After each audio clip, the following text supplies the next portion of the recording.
오늘은 부활절을 기념하는 부활주일입니다. 부활절은 성탄절과 더불어서 기독교의 매우 대표적인 절기이죠. 그러다 보니 요즘같이 코로나 바이러스로 인해서 사회적 거리두기가 강조되는 시기임에도 불구하고 그동안 온라인으로 예배를 드렸던 많은 교회들이 적어도 이번 주만큼은 우리가 다 함께 모여서 예배를 드려야 하는 것 아니냐 하는 생각들을 가지게 됩니다. 이 사태가 있기 전에 많은 목회자들의 설교에서 또 신자들의 신앙 고백에서 우리가 주일에 드려지는 예배 때에만 예배자가 아닌 우리의 모든 삶 전반에 걸쳐서 하나님께 예배하는 예배자가 되어야 한다라고 가르쳤고 또 그렇게 살겠다라고 고백을 해왔지만 정작 우리가 예배당에 함께 모여서 예배 드리는 것이 어려운 상황 속에서 우리가 과연 얼마나 우리의 삶 속에서 예배자로 살고 있는지, 과연 지금까지 우리가 해왔던 그 고백과 다짐들이 얼마나 진실된 것이었는지를 이번 한 주간 또 이번 사태를 맞이하면서 저희가 더 깊이 돌이켜보게 됩니다. 사실 이렇게 말하고 있는 저도 최소한 부활주일 이전에는 이 상황이 개선되어서 우리가 어떻게 하든지 함께 모여서 예배 드릴 수 있었으면 좋겠다라는 그런 바람을 강하게 가지고 있었습니다. 우리가 잘 알다시피 사실 예배는 더 중요하거나 덜 중요한 것이 없습니다. 그러나 실제로 우리는 같은 날 드려지는 예배조차도 구분하는 것을 좋아합니다. 특히 주일날 여러 차례에 걸쳐서 예배를 드리는 교회의 경우 얼마 전까지만 해도 11시에 드리는 예배를 대예배라고 따로 구별하여서 불렀고 사실 아직도 많은 분들의 마음속에는 여전히 이 11시에 가장 근접한 시간에 드려지는 예배가 바로 가장 큰 예배요, 중요한 예배다라는 인식들이 남아 있습니다.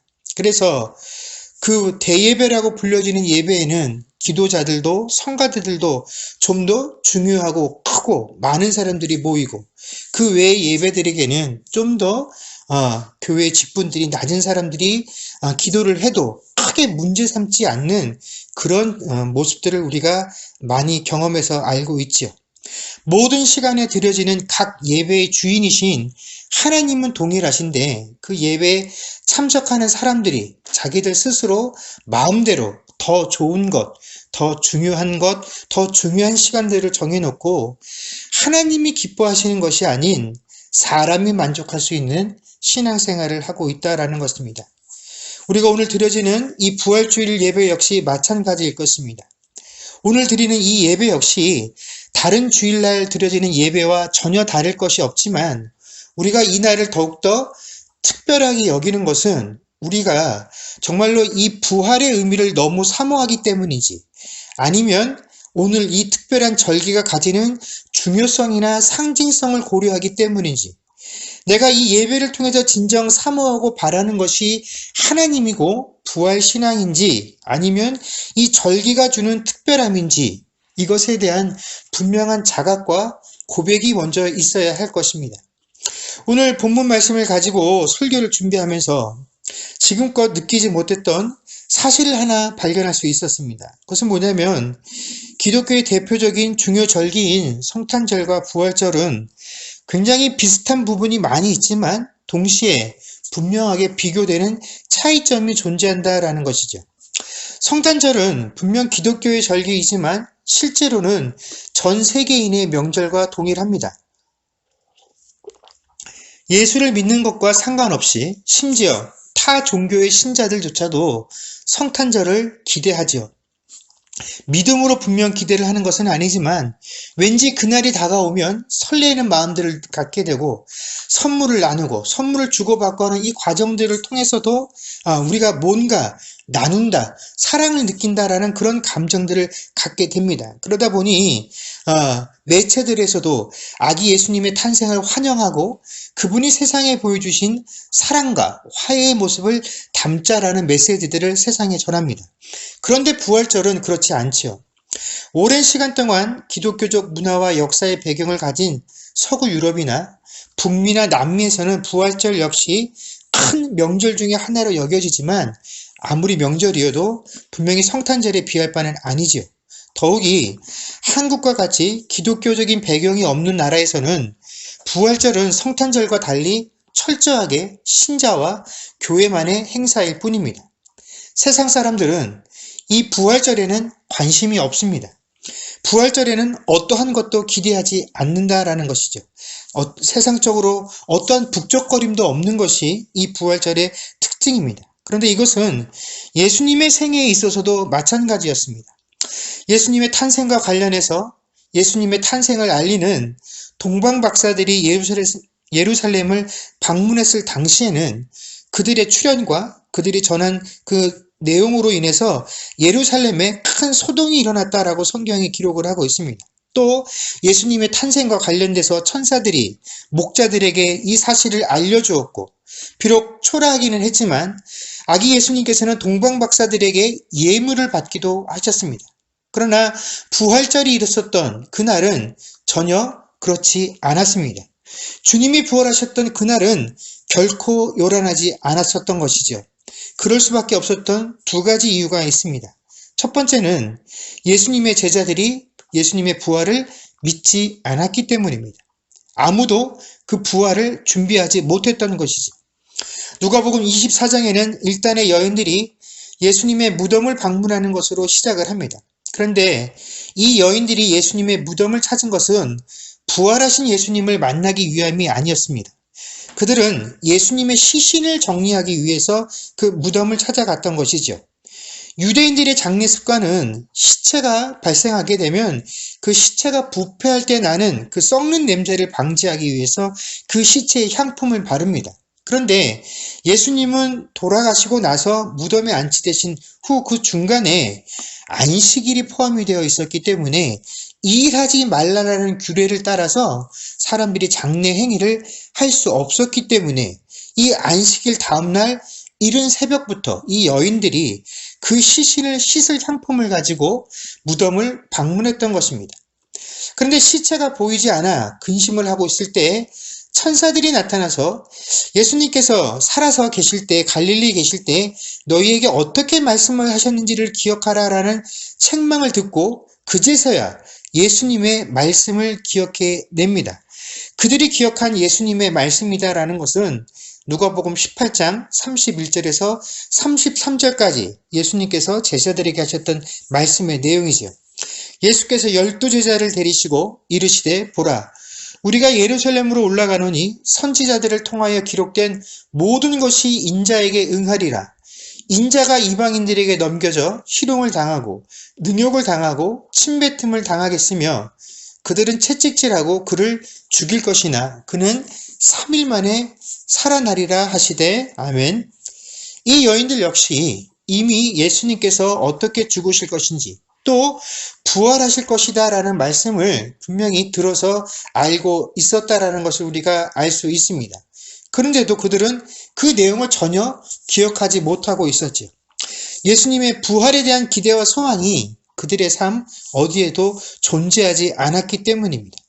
그래서 천사들을 통해서 예수님의 부활을 확인한 여인들이 11사도와 다른 제자들이 있는 곳으로 와서 자신들이 경험한 내용들을 전하여 줍니다. 그러나 이 여인들의 말을 들은 사도들은 이 여인들의 말을 무엇이라고 판단합니까? 허탄한 듯이 들려 믿지 아니하였다라고 되어 있습니다. 그리고 오직 베드로만 무덤으로 달려가 확인을 했는데 그도 그것을 확인하고 난 이후에 그저 자신의 눈앞에 펼쳐진 일을 보면서 야, 대단하고 놀라운 일이 발생했구나 라고 여기며 집으로 돌아왔을 뿐입니다. 그곳에서 직접 가서 확인한 사람이나 남아있었던 사도들은 모두 다 말 그대로 여인들의 전해준 내용을 어리석은 이야기, 허튼 말 정도로 치부해버렸다라는 것입니다. 당시의 제자들의 신앙 상태를 증거하는 단어가 오늘 본문 가운데 등장하게 되는데 바로 사도들이라는 호칭입니다. 우리는 이 사도라는 호칭을 이미 익숙하게 사용하고 있기 때문에 이것에 대한 거부감이 전혀 없습니다. 이미 사도행전부터 시작해서 그 뒤에 서신서에 아주 자주 등장을 하고 있기 때문에 그렇죠. 그러나 사실 사복음서만 보게 되면 이 사도라는 단어는 총 10번밖에 등장을 하지 않습니다. 그 외에는 이 사도들도 제자들과 함께 묶어서 등장을 하거나 소개를 하죠. 그러니까 예수님께서 공생의 사역을 하시는 동안 그들은 구별되어진 사도들이라는 입장보다는 예수님을 따르는 수많은 제자들 중에 한 무리였을 뿐입니다. 이후에 예수님께서 승천하신 후 남겨진 제자들이 예수님께서 맡기신 일들을 과정하고 교회를 형성해 나가는 과정 중에서 그들이 특별히 리더격으로 등장을 하게 된 것이죠. 그런데 누가복음 24장에서 굳이 사도들과 제자들을 구분하여 기록하면서 특별히 사도들이 이 여자들의 말을 허탄하게 여겼다라는 것은 사실 지금 우리가 볼 때는 굉장히 믿음이 좋은 사람들이라고 특별한 사람들이라고 여겨지는 이 사도들조차도 처음에는 예수님의 부활을 믿지 못했다라는 사실을 우리에게 강조하는 것입니다. 이 복음서를 기록했던 사도들 스스로가 자신들이 그러했다라고 기록을 한 것이죠.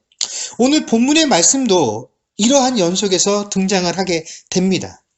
엠마오로 가던 두 제자가 예수님을 만나는 이야기죠. 13절 말씀을 보시면 그날에 라고 되어 있습니다. 이 그날은 예수님이 부활하신 바로 그날이자 여인들이 부활의 목격담을 알려주었으나 사도들이 그 이야기를 듣고 허탄한 이야기라고 평가를 내렸던 바로 그 날입니다.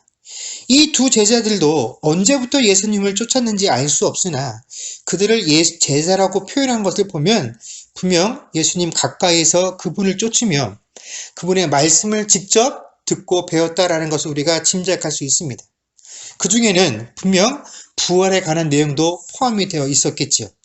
그러니 공생의 기간 동안 예수님을 가까이서 따랐던 그들이라고 한다면 당연히 부활하신 예수님을 만나게 되었을 때 그분을 알아볼 수 있어야 했습니다.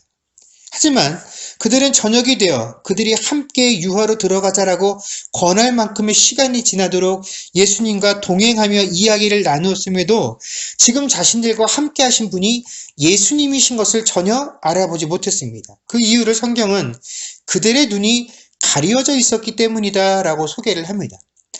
예수님께서 그들에게 다가오셔서 너희가 무슨 이야기를 하면서 길을 가고 있느냐라고 묻자 그들이 예수님이라는 분을 소개하면서 이 사실 지금 이 일 때문에 온 나라가 시끄러운데 당신만 이 이야기를 모르고 있습니까? 라고 하면서 예수님에 대한 이야기를 들려주기 시작합니다. 그리고 바로 이 설명 가운데 이 두 제자가 가지고 있는 예수님에 대한 인식이 그대로 묻어나게 되죠. 19절에 보면 그들은 예수님을 능한 선지자라고 소개를 합니다.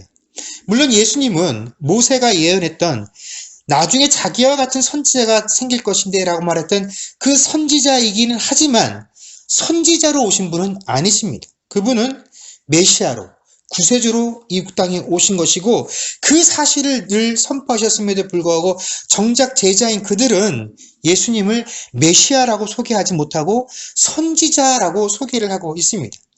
그리고 20절에서 21절에 보면 대제사장들과 관원들이 예수님을 십자가에 못 박았다. 우리는 이 사람이 이스라엘을 속량할 자라고 바라노라라고 이야기를 합니다. 그러면 처음에는 그들이 예수님을 어떤 식으로 받아들였냐면 로마의 압제 속에 있는 이 이스라엘을 속량할 자라고 예수님을 그들이 여겼으나 지금은 아니다라는 것이죠. 그들은 예수님을 그런 분으로 우리가 알았다라고 여겼다라고 과거형으로 소개를 하고 있습니다. 과거에는 그랬는데 그 예수님이 세상의 권세 앞에 굴복하여서 십자가에 죽었고 이제 그렇게 지난 지가 3일이나 되었다. 우리는 더 이상 그분에게 아무런 소망이 없다라고 소개를 하고 있습니다. 그러면서 마지막으로 오늘 아침에 여인들이 우리에게 들려준 이야기와 또 베드로가 무덤에 가서 그 무덤을 보았으나 그곳에서 누구도 정작 예수님은 보지 못했다라고 소개를 하셨다라는 겁니다. 만약 예수님이 부활하셨다면 제자들이, 사도들이 베드로가 보지 못했을 리가 없다라고 판단을 한 것이죠. 그러니 예수님이 부활하신 것 아니다라고 그들은 마음속으로 여겼던 것입니다. 그들은 객관적으로 예수님께서 무덤에 더 이상 계시지 아니하신다라는 증거와 또 천사들의 이야기를 듣고 예수님이 부활하셨다라는 그 증거를 가지고 돌아온 여인들의 말을 통하여 들었음에도 불구하고 여전히 예수님께서 생전에 그들에게 하셨던 말씀들을 기억하지 못하고 있다라는 것입니다. 그래서 그들의 이야기를 들으신 예수님께서 뭐라고 말씀하십니까? 미련하고 선지자의 말한 모든 것을 마음에 더디 믿는 자들이요. 그리스도가 이런 고난을 받고 자기의 영광에 들어가야 할 것이 아니냐라고 책망을 하시며 27절에 이에 모세와 및 모든 선지자의 글로 시작하여 모든 성경에 쓴 바 자기에 관한 것을 자세히 설명하시니라. 아멘.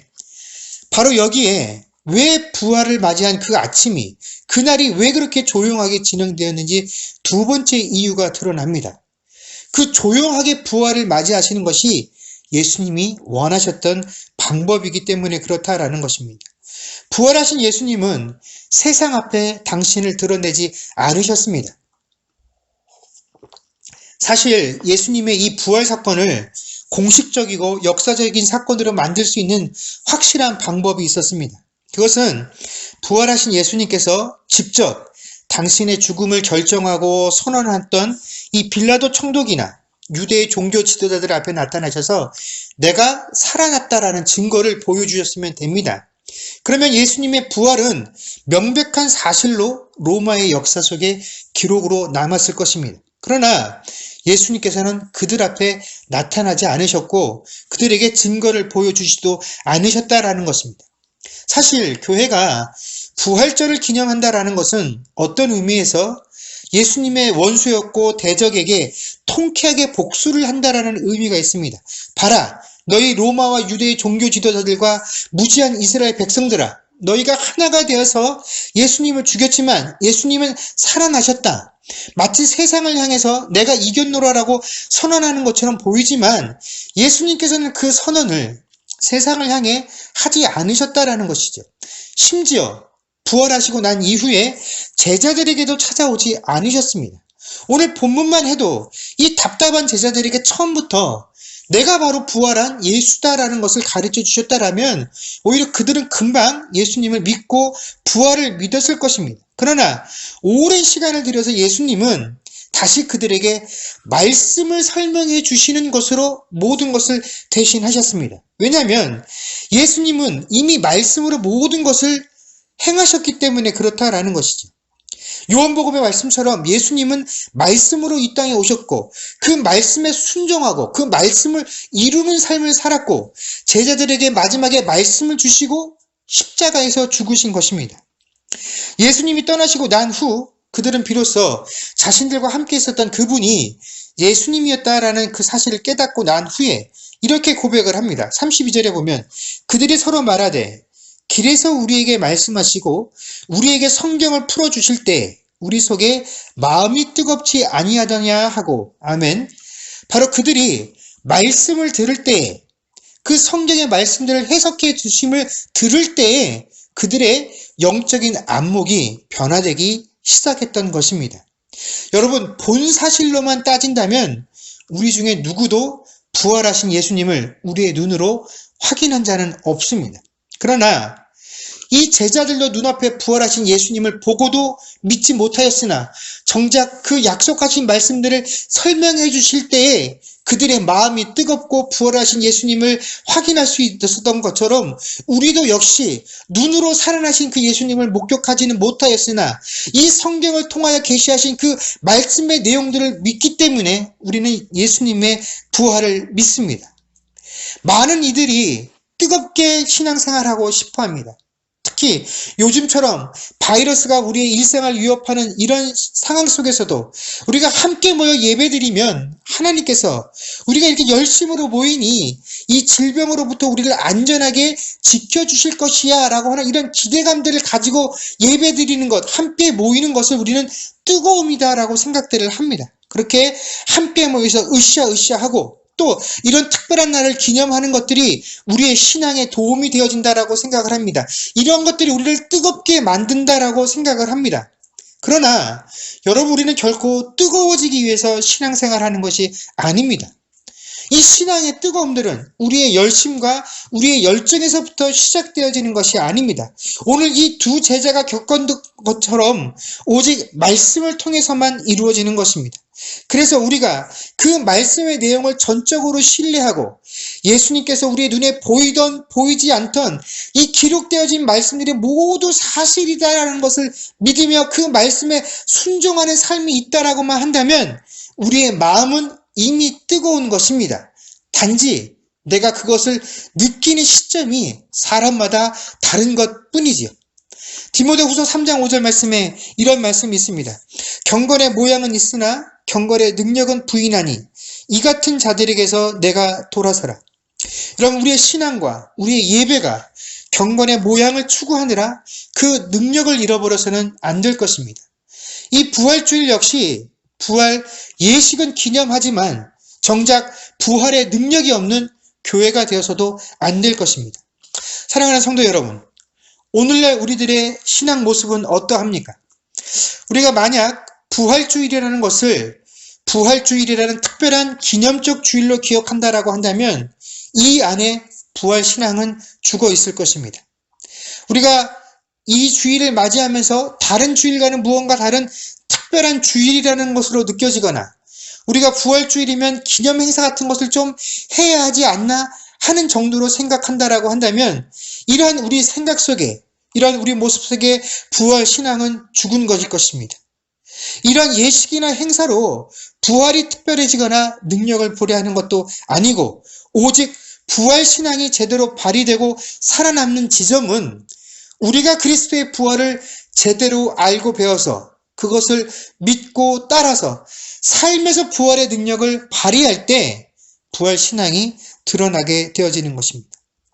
여러분, 죄를 이기신 하나님의 권능을 신자가 자신의 속에 품고 세상 속에서 죄를 이기는 삶을 살아갈 때 부활신앙이 드러나게 되어지는 것입니다.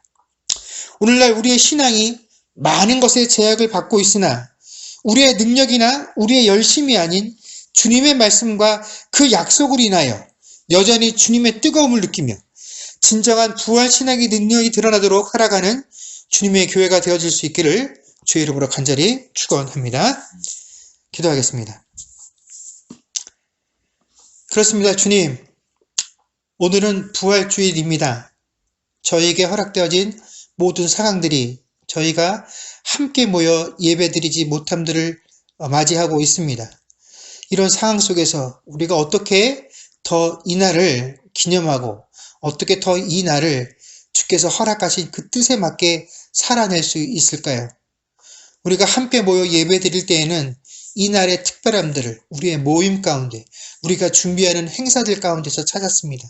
그러나 우리가 이렇게 모이지 못할 때에는 우리가 어떻게 이 날의 특별함들을 찾을 수 있겠습니까? 그러나 하나님, 이 특별함은 우리들의 행사와 우리들의 모임 가운데 있는 것이 아니라 주께서 이루신 것에 이 특별함들의 의미가 있는 줄로 압니다. 하나님, 우리가 처한 이 모든 상황들을 바라볼 때 참으로 암담하고 미래가 없고 소망이 없는 그런 시대를 우리가 살아가고 있습니다. 여러 가지 어려움들이 더 크게 느껴지는 그런 시대를 우리가 살아가고 있습니다.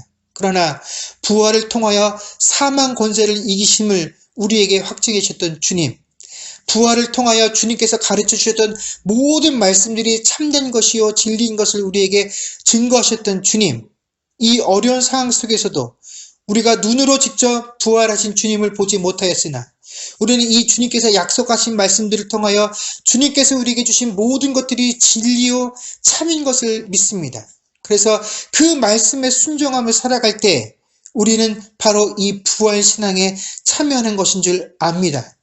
오늘도 내일도 지나간 어제보다 특별할 것이 없을 것이고 우리의 상황이 눈에 띄게 달라질 것을 기대할 수 없는 이런 상황 속에서도 주의 사랑하는 백성들은 바로 이 부활의 신앙들을 가지고 살아가며 승리하는 자들이 되게 하여 주옵소서.